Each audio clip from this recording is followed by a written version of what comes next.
Hey everyone, it's Movie Snapper here. Decided I'm gonna do a video on my TBR pile.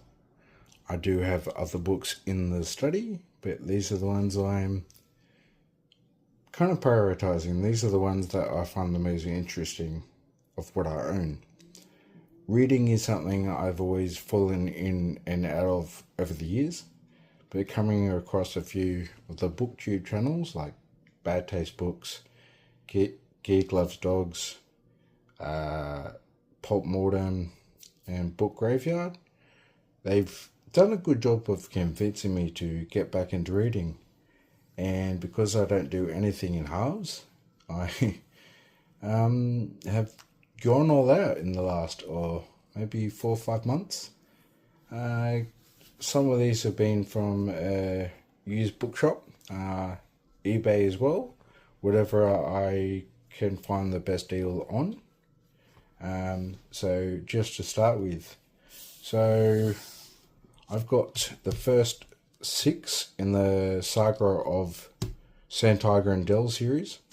I have read the first 2. Unfortunately, my dog recently destroyed my copy of the first book, Sword Dancer, and I have just finished the second book, Sword Singer. But unfortunately my daughter decided to draw all over the cover.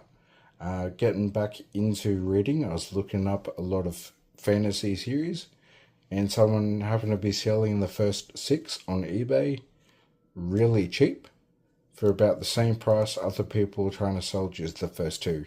So I snagged them up, and that probably was what kicked off all my buying habits again with reading. So we've got the third book here, Sword Maker. We've got the fourth book here, Sword Breaker by Jennifer Robertson. The 5th book, Swordborn. And the 6th book here, Sword Sworn. Now I do plan on reviewing these books as well. I'm going to do the first 2 probably as a pair in a single video. I've quite enjoyed those. They really did help me get back into reading. So all these ones here, they were from a second-hand bookshop I visited a few months ago, and just kind of scouring on their website and picking out whatever interested me by the book cover. And then when I showed up, I realised what was on their website was actually their overflow and the books they don't have on display on the bookshelves. But I was happy enough with what I got. So I got Giants in the Dust. I literally bought that just because I liked the cover. And then I did learn it's not about literal giants on the moon. I was a little disappointed about that, but looking at a few reviews without spoiling too much for myself, apparently it is a pretty good read. I've got Earthman's Burden by Paula Anderson and Gordon R. Dixon. Strange little like teddy bear aliens on birds by the looks of it. Man Alone by Colin Capp. Actually, sorry, these ones I got online as well. Pulp Mortem had recently bought these, and I really liked the look of the covers. So the Windhover tapes by Warren Norwood. So we've got the first, the second, the third, and the 4th one here. So they've all got Anne McCaffrey quoted on the cover and some pretty cool looking covers. So that's what convinced me to buy those. I do have, what is it? I think 1, 2, 3, 5, and 6, I believe, of Gord the Rogue. Gary Gygax's creation. So the first 2 that were known as Greyhawk Adventures, Saga of Vault City, and Artifact of Evil. I did buy these online too. somebody was selling the 5 of these literally for the same price, kind of like with the Sourcinger series, for the same price most people try to sell 1 or even 2 of these. So I am missing, I think, 2, and I am on the lookout for those, trying to get them from a bookshop if I can help it. But if it's taking too long, I will look online to get the last 2 there. One of them is a collection of short stories. I do remember that much.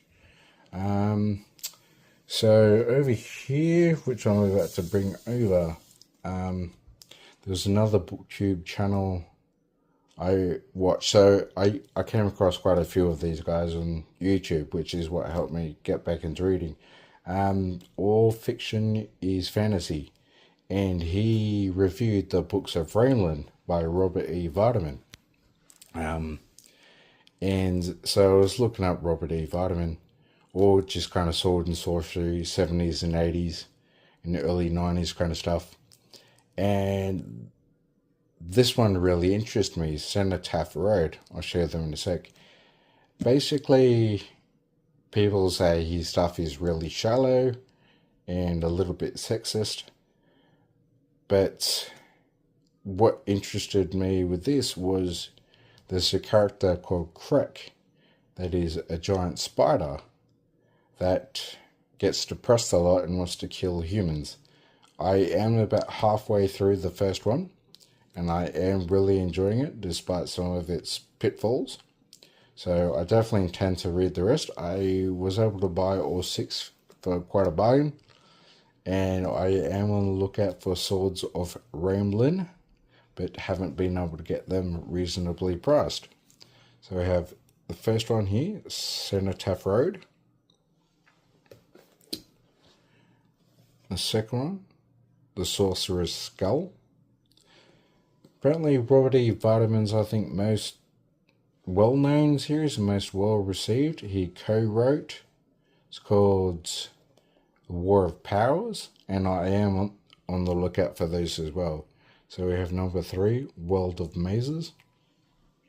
I just like to, not just the spider, but they seem like a really cool mix of sword and sorcery and a bit of sci-fi, with a robot there and what looks like a disco dance floor. We have number 4, The Iron Tongue, or Iron Tongue. Number 5, Fire and Fog. I do like these covers. And number 6, Pillar of Night. They all are quite short. I think they're only about 160, 170 pages. So a nice quick read. These ones I bought online. Oh, there's my other ones from the bookshop. I was literally just looking up fantasy book lot on eBay. And a couple came up by Barbara Hambly. I've got Dragon's Bane. Apparently there are sequels to this, but Brian from Bad Taste Books says you can read this one and not have to worry about the others. It kind of feels like the story's finished. And I think I got this in order. No, this one is first, I believe. The Time of the Dark, the Darwath trilogy. Then apparently she has written 2 more. The Armies of Daylight, and The Walls of Air. I think that's number 2 and that's number 3. And then this one here was part of what I got from that bookshop. I thought it was really cool that I got a whole trilogy in one go. So we have the Dushao trilogy. I think that's Dushao, maybe Dashu, by Jacqueline Lichtenberg. So that's number 1 there. These are really cool looking, kind of possibly Sword and Planet, Sword and Sorcery with sci-fi.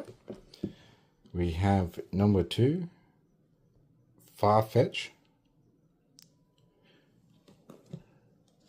And number 3, I think this one looks really cool, Outreach. Some kind of tiger bear with six arms, I think. Yeah, look. Forearms. There we go. And then now this one over here, I'm quite excited to read as well. I am a bit of a D&D TTRPG player.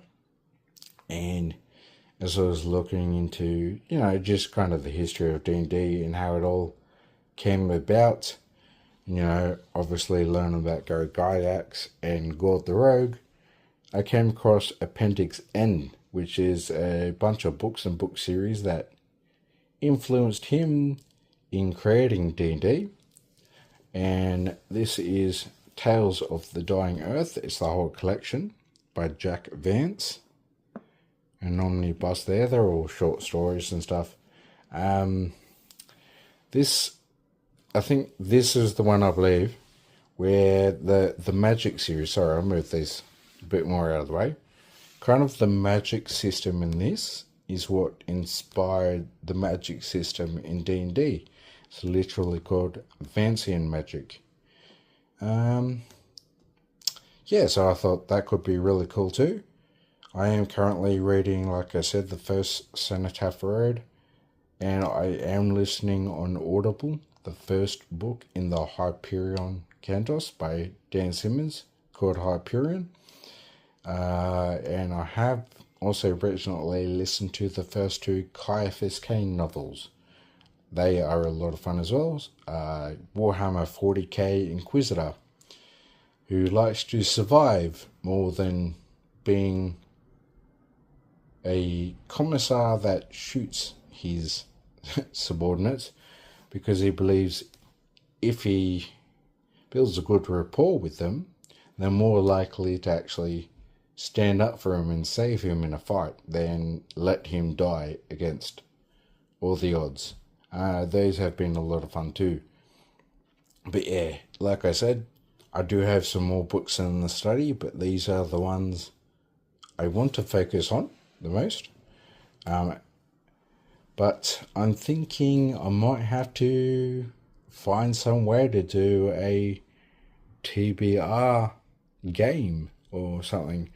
Bad Taste Books and Geek Love Dogs have some pretty good videos and methods on choosing their books.